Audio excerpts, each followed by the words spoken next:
I've always been clear that me and our United Conservative Caucus are supportive of a strong and sovereign Alberta within a united Canada. When you look at the polls, they suggest as many as 30% of Albertans have lost hope. That's about 1 million people, and I'm not going to demonize or marginalize a million of my fellow citizens when they've got legitimate grievances. What we need to do is we need to give Albertans hope. Expect the U.S. administration to respect Canadian sovereignty. I'm always clear in my conversation with President Trump to that effect, and then move on to what we can do together. I described it as an old-fashioned word because we haven't had to use it for a long time. In my opinion, that is treasonous activity, and it needs to be called out. It needs to be stopped. All right, that is some of the reaction in Ottawa today to some reporting that first came out early this morning from the Financial Times, building on other reporting that part of the separatist movement through the Alberta Prosperity Group had been liaising or meeting in the United States with officials associated with the White House in order to secure funding for their endeavors. That's the kind of reaction it drew in Ottawa. I am here with the front bench to talk a little bit more about how that will percolate politically. With us remotely this evening, former BC Premier Christy Clark. She's a senior advisor with Bennett Jones. CTV News political analyst and former NDP leader Tom Mulcair is here. And here with me on set in Calgary at the Conservative Convention, former federal Conservative cabinet minister and MP Monty Silberg. He's the CEO of New West Public Affairs. And next to him, that's, of course, Stephanie Levitz. She's a senior reporter in the Globe and Mail's Parliament Hill Bureau. Hi, everybody. Hello. Nice, Hi there. Nice to see you. Great to have us all together. Monty, I'm going to start with you because you live here in Alberta. You're familiar with the sentiment and the prospect of separation. What did you think of the reaction that it drew today, that reporting drew? Well, I wasn't surprised. You know, there is concern when reports like this come out, but it is a knee-jerk reaction. And I think a lot of people, upon reflection, will say, let's calm down. They have a right to go ahead and make their arguments. And let's, by all means, defend Alberta staying in Confederation. But let's, you know, when we go after them, let's attack their arguments, not the individuals. I think the Premier's right. They have legitimate concerns. There have been a number of things that have occurred, especially under the Trudeau government, the blocking of pipelines, et cetera, that caused people to really wonder if Alberta had a place in Confederation. I think it's a legitimate concern, and I think we should just wait and let the arguments play out. The reason I think that this exploded today, Steph, is because on the way into the Premier's meeting this morning, Premier Eby in particular in British Columbia characterized it as treason, which then prompted, you know, reporters to ask other premiers and the Prime Minister exactly what they thought of it. What do you think about how that unfolded? I mean, it's inflammatory language, right? The word treason, everybody gets their back up. Everyone thinks, okay, is this more than, I don't know, do we need to pay attention?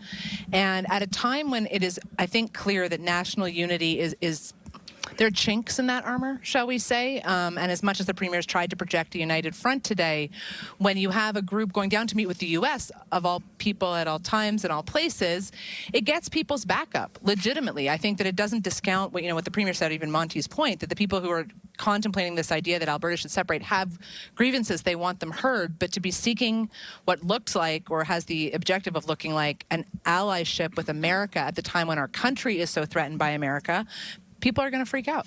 Yeah, I thought it was interesting that on that point in particular, Christy, Premier Smith was pretty emphatic, like, you know, we're sovereign, that's stuff for Alberta and Canada to deal with. But on other points, there was a real distinguishment between herself and Premier Eby, right? And to Monty's point and to Steph's point, she was saying, hey, some of this, grievance is legitimate, and I don't want to dismiss it. Premier Eby, doubled down on the characterization of this as a treasonous activity. And even Premier Ford was like, Danielle Smith, you got to stomp this out. What are your thoughts on that?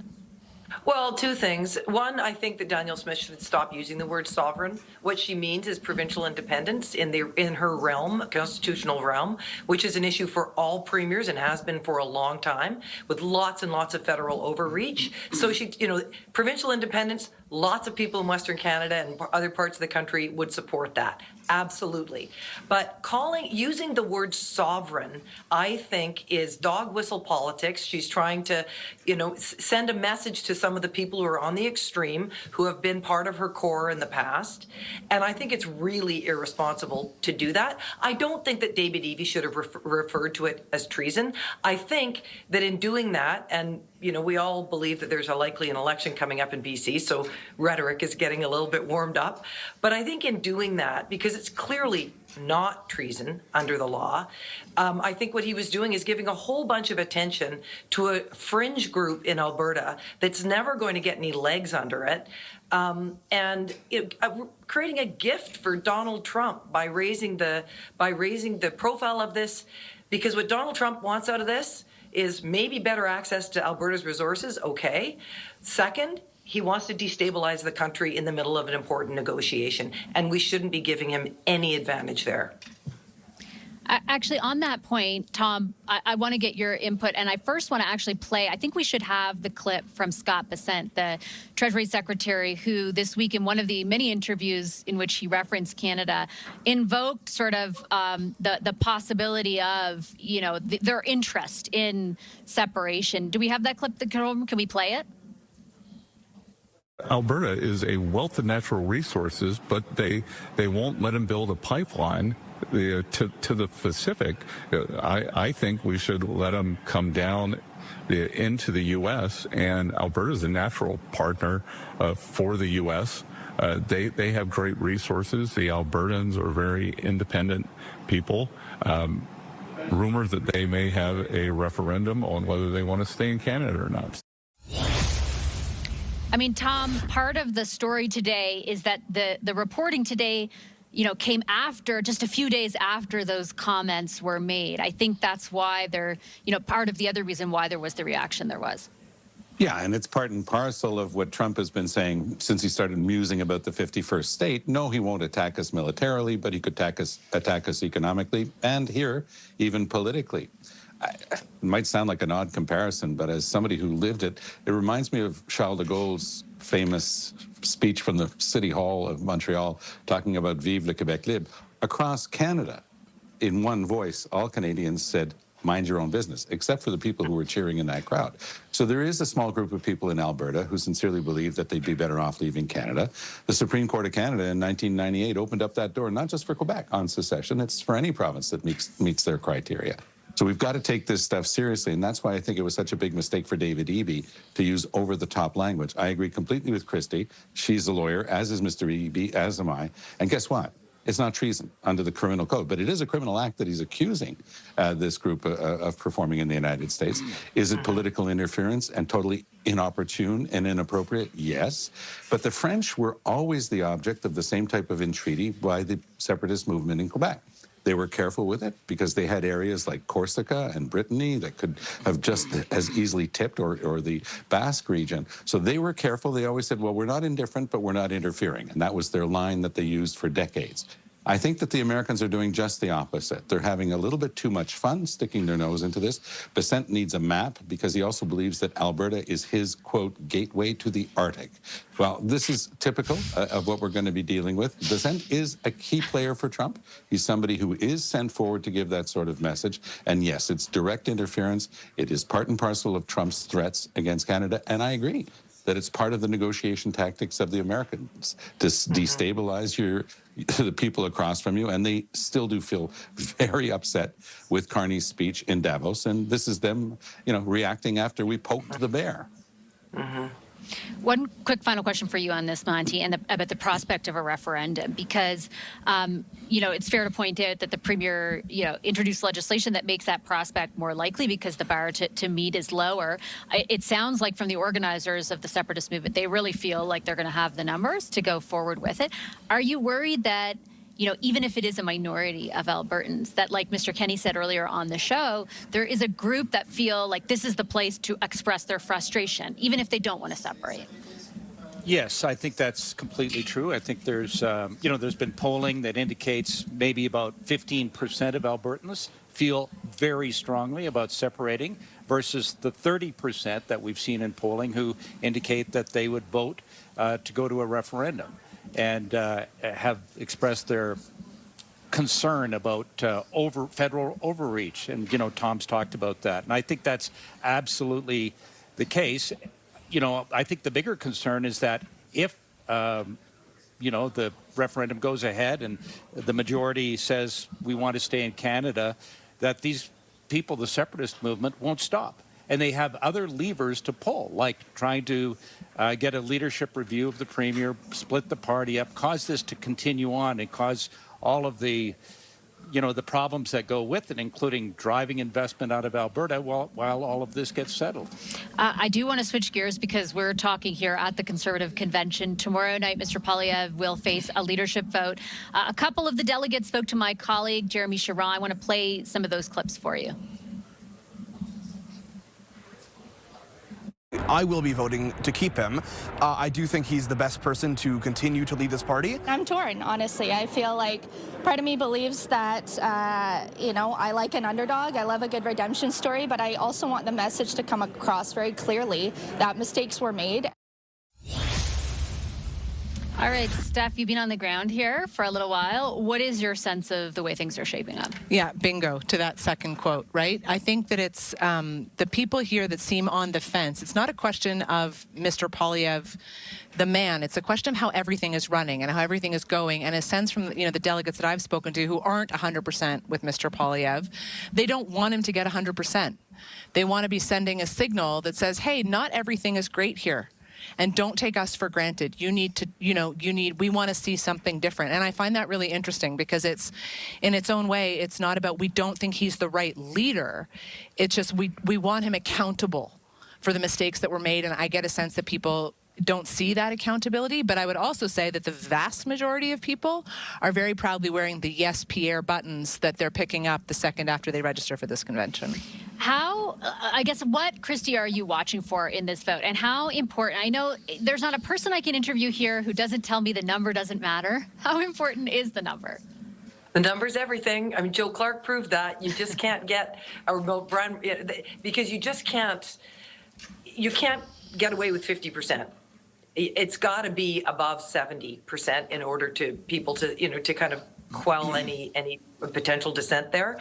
But, the thing about it is that you look at the Conservative Party base, and Abacus did a really interesting poll a couple of weeks ago. They were out in the field, and they asked, hardcore base Conservatives and prospective Conservatives, so people that are gettable by the Conservative Party but aren't necessarily in the base. The numbers are starkly different. Like, you're talking 80% of people think that Pierre Poilievre is doing a great job if they're in the base, and 43% think he's doing a terrible job if they're amongst accessible voters for the Conservatives.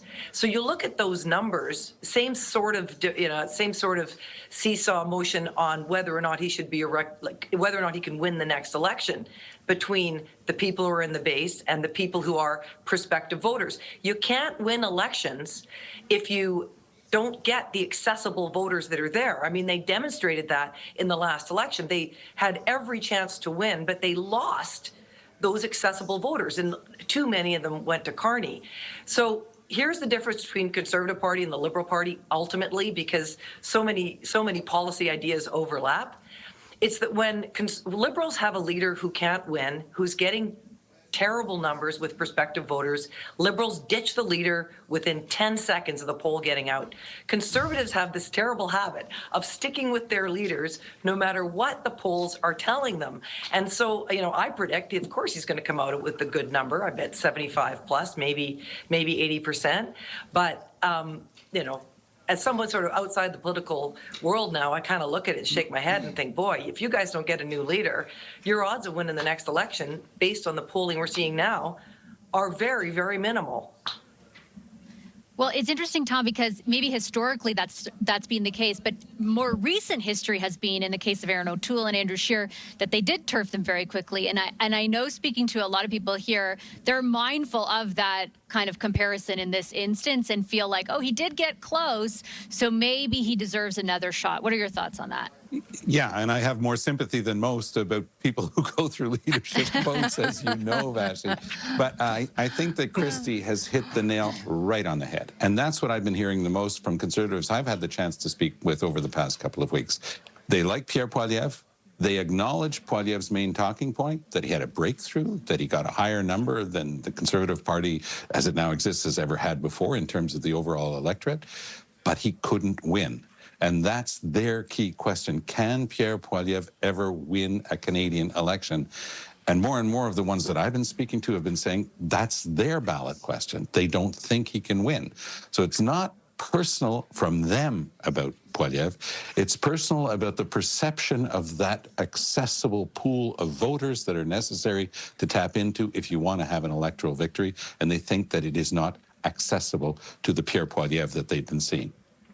Mm-hmm. The last word on the leadership vote goes to the Conservative on the panel. Monty, what's going to happen? Well, I think he's going to get well over 80%. Yeah. I think he's in good shape. What I'll be watching for is his tone. You know, in his response to the Mark Carney speech, the Davos speech, he really showed a different tone. And it was, in my mind, welcome.